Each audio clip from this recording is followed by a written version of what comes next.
買回家的排骨再也不要紅燒或者是凍湯。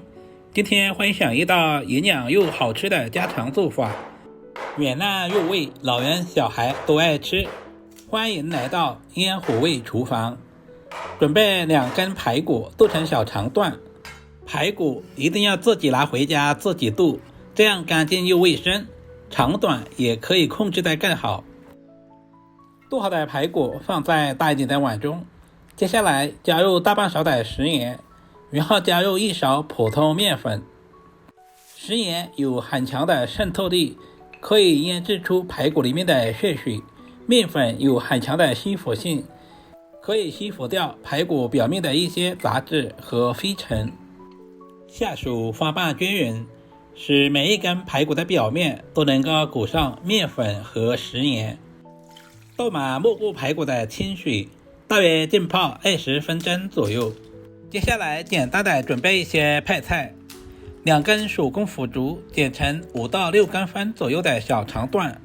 這種腐竹豆香濃郁，口感緊實有嚼勁，比起普通腐竹不容易軟爛散碎。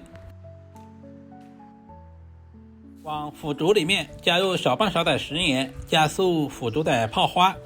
這裡千萬不能加溫水，一定要加入涼水。這種腐竹比較容易泡花，放在一旁浸泡10分鐘左右。接下來準備多一些的大蒜，用刀拍一下。拍過的大蒜更容易激發出蒜香味，有料理機的也可以用料理機來完成。今天的蒜子我們一定要切小一些，切得越小，蒜香味更容易釋放出來。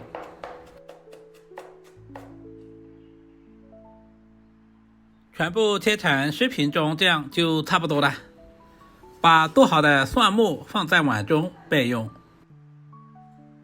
接下來加入2勺滾燙的熱油，激發出蒜子的蒜香味。加入小半勺的蠔油調味，小半勺的生抽醬油上色提鮮。加入食鹽，加入松茸鮮或者是味精，加入少許的白糖，增和一下口味。一道飯店都在用的蒜蓉醬汁就這樣調製好了，可以用來做蒜蓉大蝦或者是蒜蓉蒸娃娃菜，大家也可以收藏起來。接下來準備幾根洗淨的香蔥，直接切成蔥花。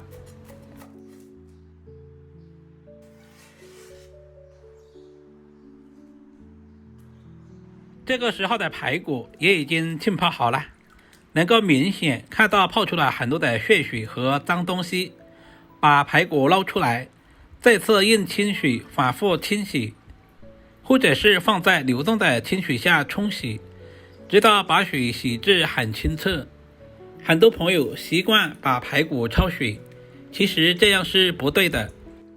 焯過水之後的排骨，無論是口感還是營養都會大打折扣。把排骨充分的淘洗乾淨，然後再用力控乾水分。放在大一點的碗中。接下來又是關鍵的一步，準備廚房紙巾或者是乾淨的毛巾，把排骨表面的水分吸乾。這一步的目的是方便排骨下一步的入味。多加這個步驟不會沖淡調料的味道。接下來把調製好的蒜蓉醬汁全部倒在排骨裡面，下手翻拌均勻，使每一根排骨的表面都能夠裹上蒜蓉醬汁。因為蒜蓉醬汁已經提前調過味了，所以排骨就不需要再次調味了，不然口感會偏鹹。充分的翻拌均勻，使每一塊排骨都能夠裹上蒜蓉醬汁的味道。接下來又是關鍵的一步，往裡面加入小半勺的玉米澱粉或者是土豆澱粉。澱粉是給排骨起個保護的作用，在高溫蒸製的過程中，肉質不會發柴發硬，同時還可以減少營養和水分的流失。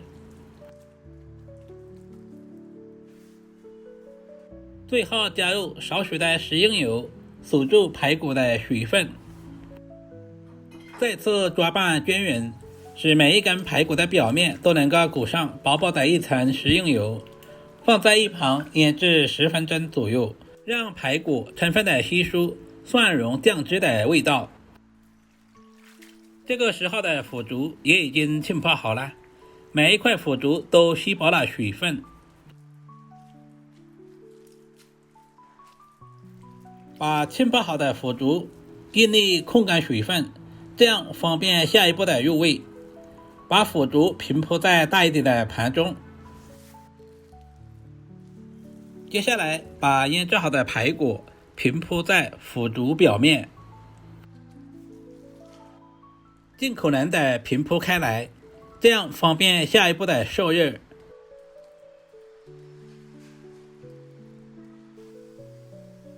把排骨放在蒸鍋裡面，靠上蓋子，全程開大火，大約蒸35分鐘左右。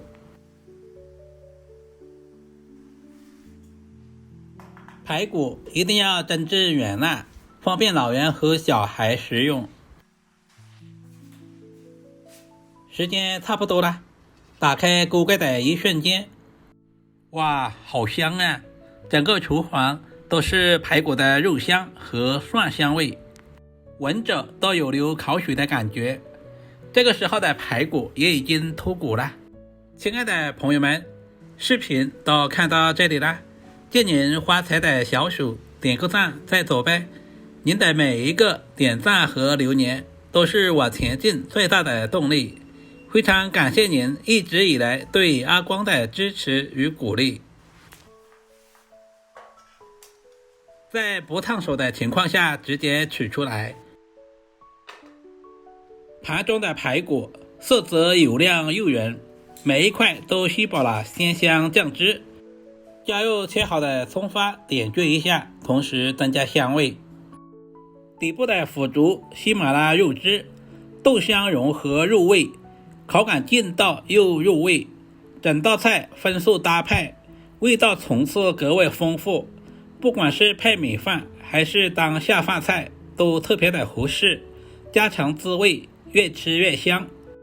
稍微總結一下，排骨一定要提前浸泡，加入蒜蓉醬汁一定要醃制，蒸製的時間一定要夠長。只要記住這幾點，你也可以做出比飯店還好吃的味道。